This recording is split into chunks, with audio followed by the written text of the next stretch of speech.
you, Rob. Really, your team did a great job. I also want to thank all the people here, the community support, MIT support. Really, it's crucial for me to win this battle. And Rob already mentioned some details, so let me just briefly recount that in January 2020, when I went through the airport with my family, I was detained there for 3 hours, and they interrogated me and took all my electronics away. So after I came back, I reported to MIT, and MIT arranged me to have a lawyer and pay my legal fee. And MIT continued to pay my legal fee until even now. I'm very grateful. And MIT also hired an external lawyer, as Rob mentioned, and they did a 1 year looking into details and didn't find anything wrong. And yet they arrested me on January 14, 2021, just to say within months before that, as Rob mentioned, they told him there was no imminent indictment. Clearly, they rushed the case. And it's a very hard year. I just want to share because the entire prosecution is full of misconduct. And from the indictment to search affidavits to a criminal complaint, I will summarize to you the 7 patterns I see where the misconduct happened. And the first one of this misconduct is they really alter the facts. And this is evident in their criminal complaint. For example, in February 2016, MIT hosts a Chinese official. And during the meeting, I used the phone to take notes. I sent to me as an email. In prosecutor's criminal complaint, they copied every word of their email except the last sentence. And they said this email is my promotion of PRC's strategic goal. And they cut off the last sentence because the last sentence read, Mr. X, let us work together. Here, Mr. X, this is the name of an MIT official who hosted the meeting. Had they included this last sentence, it would become very clear that this is a note, not my thoughts. And what's scary is in the court, when we ask a sanction Andrew Levlin, the prosecutor, Stephanie Sigman, said, this could be his notes, but it also could be his state of mind. And then later learned this was her way of building up my criminal intent. And this is so scary. Number 2 is they interpret normal scientific activity as crime. For example, on the day of my arrest, the prosecutor told Rob that among all the evidence they listed, she was most angry that I serve as expert reviewer for the Chinese National Science Foundation. I think many people in academia routinely review proposals for other countries. In fact, I know that US Department of Energy used reviewers from abroad because I was in the same room with these reviewers.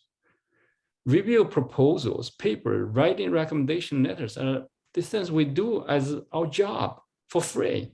Yet the prosecutors interpret that doing review is a service to the Chinese government. That's why so many professors, scientists are so angry, scared when they say the charges they put on me, because what they charge me apply to them too. And number 3, they use the email I did not reply as evidence of my crime. In fact, despite that I review many proposals for many countries, it just happened I never review a proposal for the Chinese National Science Foundation, not in my memory, not in any email trace. None of us had any control if people collect our information and put it in a database, right? All information is all public.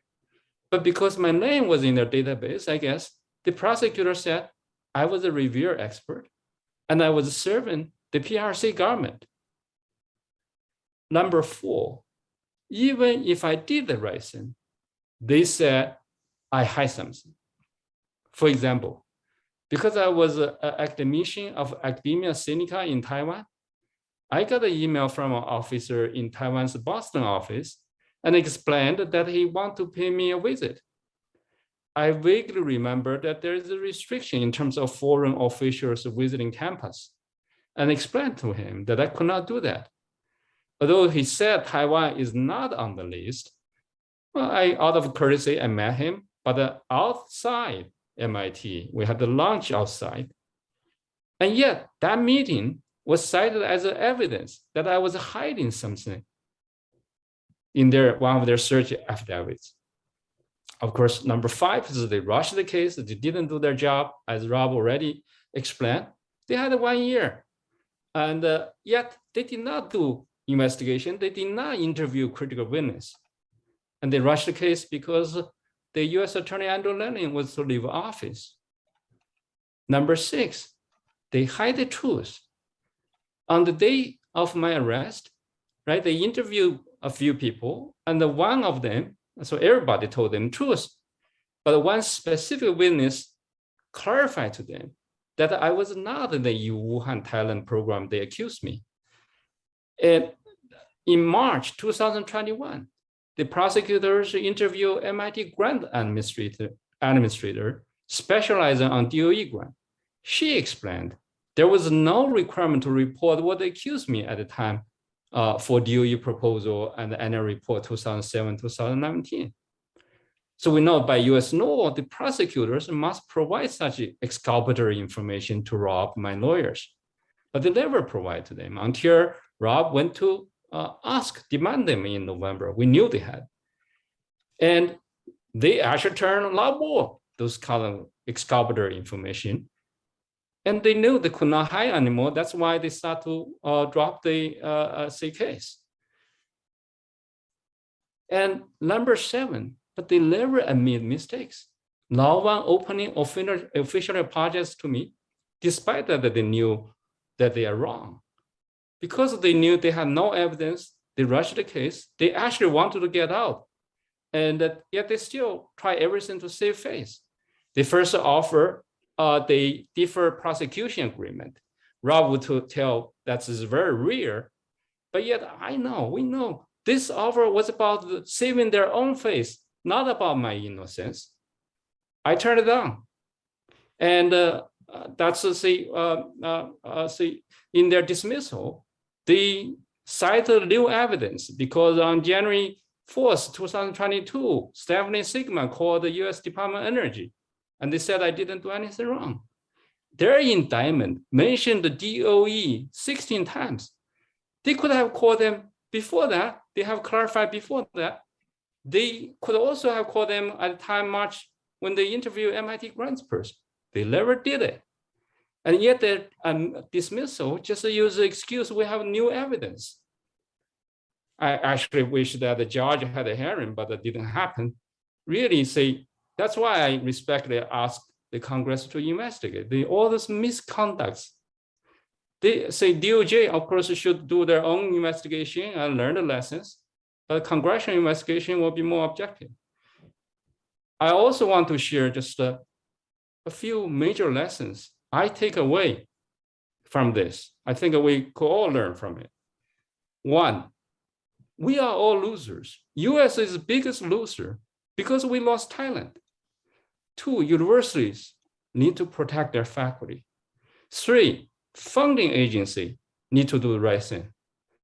4, for vulnerable people like us, we need to learn our rights. 5, we need to speak up. Let me just say, we are all losers. US is the biggest loser. Because Andrew Lenin had openly said they want to create a chilling effect. With wrongful prosecutions, they did achieve their effect. They terrorize our people. The terror drives talents away and deters new ones from coming. A colleague told me, this after my case was dismissed a few hours after, that this is the MIT faculty, he's leaving the country. And he said 3 of his academic friends already left because my case really broke the last straw, as they said. The brain drain historically precedes decline of relation the loss to US is incalculable. We should know that. My cousin, many of my colleagues say that my cousin is coming back. Number two, university leadership. In fact, beyond that, professional society, industrial leadership should stand out and protect our people. MIT set a great example. The MIT president and leadership defend me and financially and morally. And MIT faculty stood up quickly, even though they didn't know the facts. They just read the complaint and they realized this is too dangerous, so dangerous. I particularly want to praise the Professor Yul Fink because he really led MIT faculty to stand up. And this is a good lesson for all the other universities to follow, the faculty and leadership. Three, funding agencies also need to educate their manager and defend their researchers. In my case, Dr. Chris Ford, the director of DOE Office of Science, said a few weeks ago that I didn't do anything wrong. But DOE could have stood up when they read it because all my indictment was based on DOE. They mentioned DOE 16 times in my indictment.